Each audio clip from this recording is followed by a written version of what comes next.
अगर आप भी चाहते हैं कि जियो फिल्म्स की ऑडियो वीडियो सबसे पहले आप तक पहुंचे, तो लाल बटन को दबा के चैनल को सब्सक्राइब करें और साथ में बेल आइकन को दबाना ना भूलें।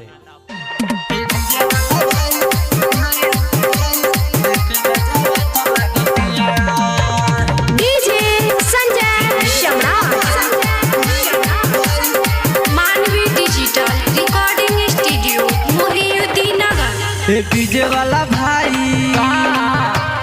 डीजे वाला भाई, अरे सुना लिखे दे डीजे वाला भाई, अरे बोला मामा दे डीजे वाला भाई भइल का हौ देखा छौरी वाला बतिया, जोर जोर से कमर हिला बतिया।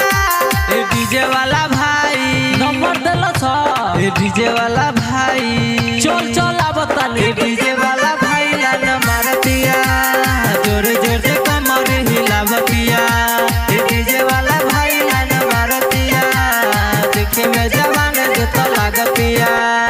हौ देखा छौरी वाला बतिया, जोर जोर से कमर हिला बतिया।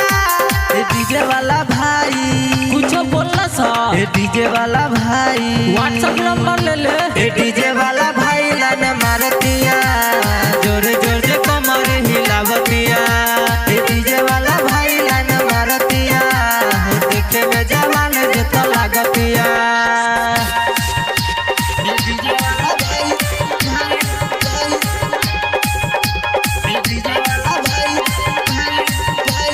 डीजे संजय सम्राट।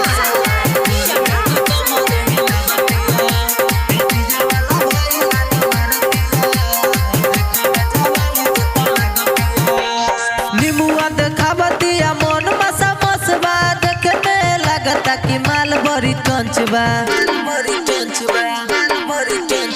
निमुआ देखावतिया मन मसा मसबा, देखे में लगता कि माल बड़ी टंचबा।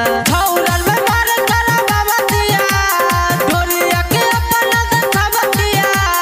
डीजे वाला भाई, अरे वीडियो कॉल डीजे वाला भाई ओका घर वाला से बात के डीजे वाला भाई लान मारतिया, जोर जोर से कमर हिलावतिया। डीजे वाला भाई लान मारतिया, देखे में जवान जत लागतिया।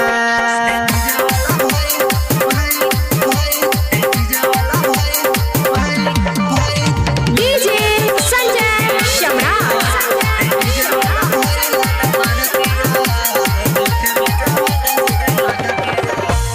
चोली बड़ी टाइटो का होठ लाल लाल बा, रवि हिंदुस्तानी संगे भागला तैयार बा।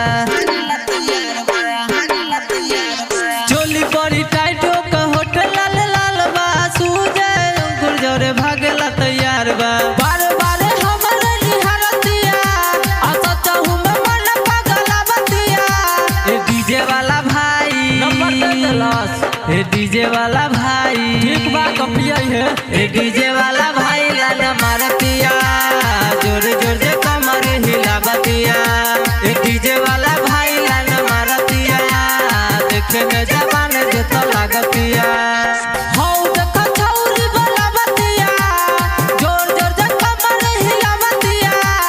डीजे वाला भाई किस्मत खुल गइल ता डीजे वाला भाई देहु नाच ले तली से